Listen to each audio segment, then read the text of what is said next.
È una dote che ha a che fare certamente con la nostra industria principale, quella del turismo, di cui siamo leader internazionali, ma è anche qualcosa che travalica l'aspetto economico. È una propensione umana, una sensibilità profonda del nostro essere.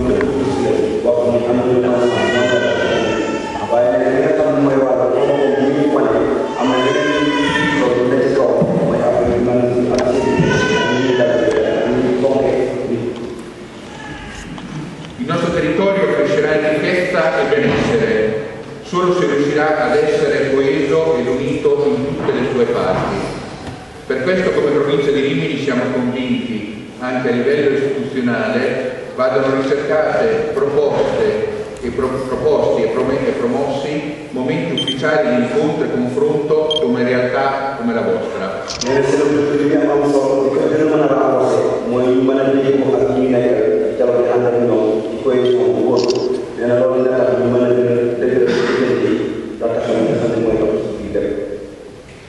La comunità senegalese per noi rappresenta infatti un interlocutore ormai storico e consolidato, di grande importanza.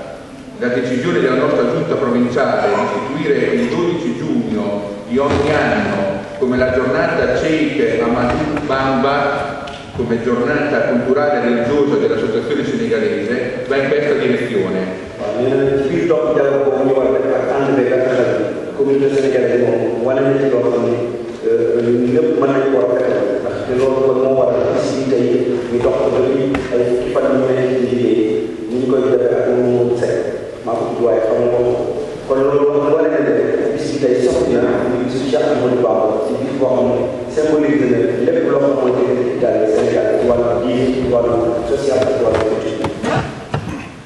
Mi ha colpito molto preparando questa giornata e leggendo di Sheikh Amadou Bamba una sua frase: prega come se tu dovessi morire domani e lavora come se tu dovessi vivere per sempre.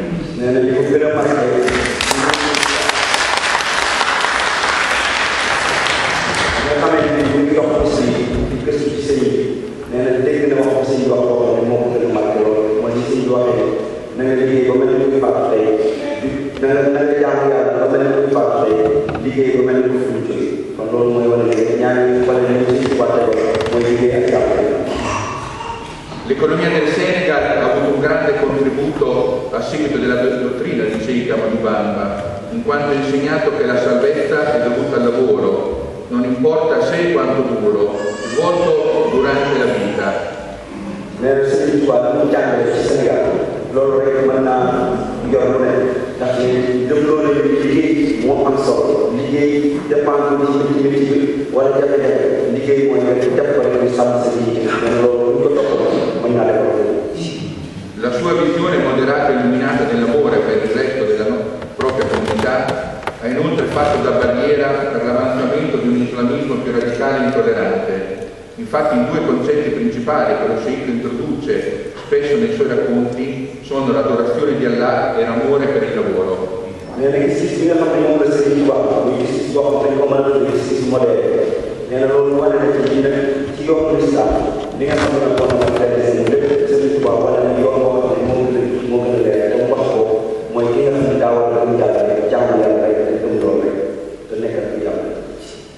E nel preparare la giornata di oggi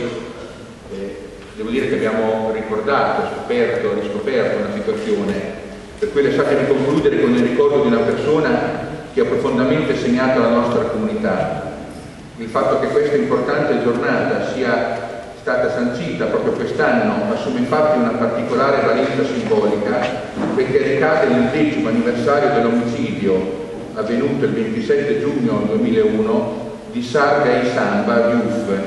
il trentenne senegalese ucciso per essere intervenuto in difesa di un fornaio che era stato infarcito per il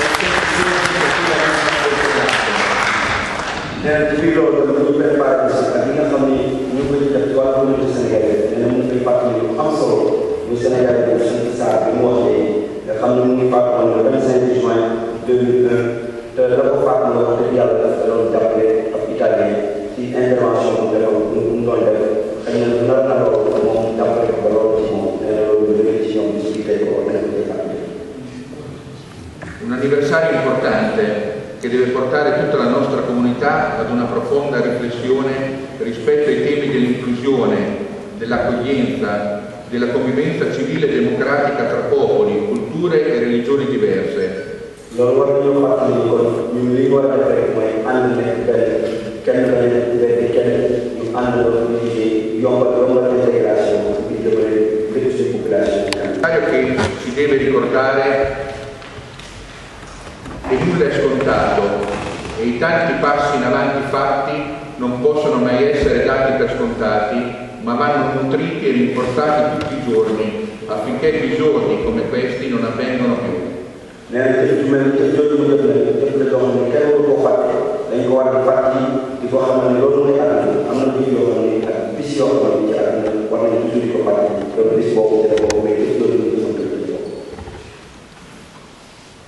Da questa tragedia però è nata una grande consapevolezza della nostra gente.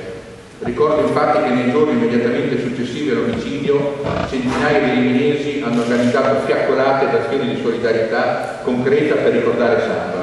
nee na Samba jëpp ñooñu mu def ak bisam boobu am na lu mu def ci biir xol ñi nga xam ne ñoo dëkk yi ba jëloon nañ sax benn bis boo xam ne ba mu la tëwee rek dañoo dajaloo ngir màggal bis boobu taal seen kii wane ne daal mu ci mu anniversaire bu ñu ci ne leen loolu yëpp am na lu mu yey seen biir xol te loolu. A 10 anni da Samba la nostra comunità si sente, anche grazie a lui, più coesa, più pronta per crescere insieme alla vostra in pace e fratellanza. nee na ginnaaw fukki at yoo xam ne loolu Samba moom ak nee na am na lu noo xam ne mu def ci seen xol yi am na juboo ak déggoo pour mu yokk ci seen biir yoo xam ne moo nekk nii tey bokk na ci tey. Il futuro di noi tutti lo possiamo costruire solo insieme. Non voglio prendere ulteriore tempo, spazio, perché sono qui soprattutto per ascoltare voi e grazie ancora a tutti voi di essere qui. Buona giornata.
Non solo a nome di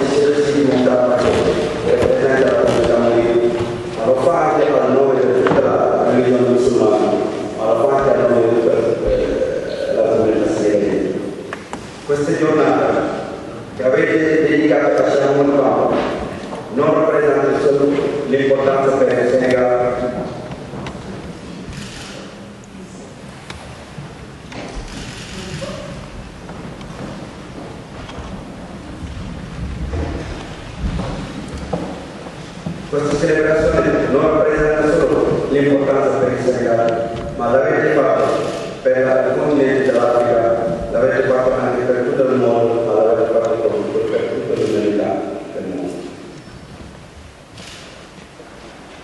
ci teewaayu ki nga xam ne moom mooy ministre du Sénégal de l'extérieur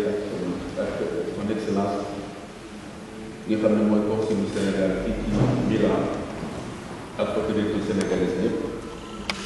loolu lépp ñu ngi am mbégte ci nangu teraanga yi nga xam ne moom la ñu def ak wax projet bi xam ne moom la wax. Diciamo che con la presenza del ministro del Senegal dell'Estero, che è arrivato appena adesso, dal nostro console generale a Milano, che rappresenta anche il Senegal, e da tutte le autorità che sono presenti, dice che è ancora una volta onorato di questa presenza e dell'atto che abbiamo fatto. Bis bi nag ci ñun dafa nekk loo xam ne dafa firndeel lu bare ndax intégration wala dialogue dafay loo xam ne doomu aadama yàlla daf leen a bëgg daf leen a bind li mu ko waxee ci alxuraan wa ja'alnaakum shu'uuban wa qabaa'ila li ta'aarafu maanaam daf leen a bind ñu nekk ay xeet ak i kër loolu nag li ñu lépp dafa bëgg ñu gën a xamante bind na leen ñu wuute bokkuñu ay melo bokkuñu der bokkuñu wax bokkuñu culture waaye lu tax mu def ko lépp ngir ñu xamante bu gën. Questa giornata rappresenta anche tanto sul piano umanitario, ma sul piano internazionale, perché noi stiamo facendo quello che si chiama il dialogo tra i popoli, l'integrazione tra i popoli, e questo Dio mi ha dato una vita nel Corano, che ha citato il nostro Sheikh, e ha creato il mondo divisando in etnie, in popolo e tante altre differenze. Noi abbiamo delle differenze sociali, culturali, economiche, ma malgrado questo stiamo dialogando, stiamo cercando di fare un dialogo culturale. Questa giornata fa parte di quello che favorisce questa integrazione. Loolu nag nit xam na ne mën a luy war a mën a nekk la waaye pour nga gëm ko di ko doxal dafa nekk loo xam ne du ñëpp ñoo ko mën bala nga koy mën fokk nga am ay qualité yu bare fokk nga am qualité muñ fokk nga am qualité tolérance fokk nga am qualité boo xam ne tamit da nga mën a ubbi sa xol da nga mën a rafetal sa xol da nga jàpp ne tamit yow ak nit ak ku mën di doon yéen a bokk nekk nit te loolu nag qualité boobu nag loolu moom moo tax ñoom ñu def bés bi ñoom kon qualité boobu dafa daje ci ñoom loolu wante bëgg ko wala nga mën ko wala nga xam ko taxul nga mën ko def wante dafa am ay qualité yoo xam ne moo koy moo lay complété pour nga mën a def loolu. Per fare questo dialogo riuscito ci vuole tanta qualità e tranne questo ci vuole la tolleranza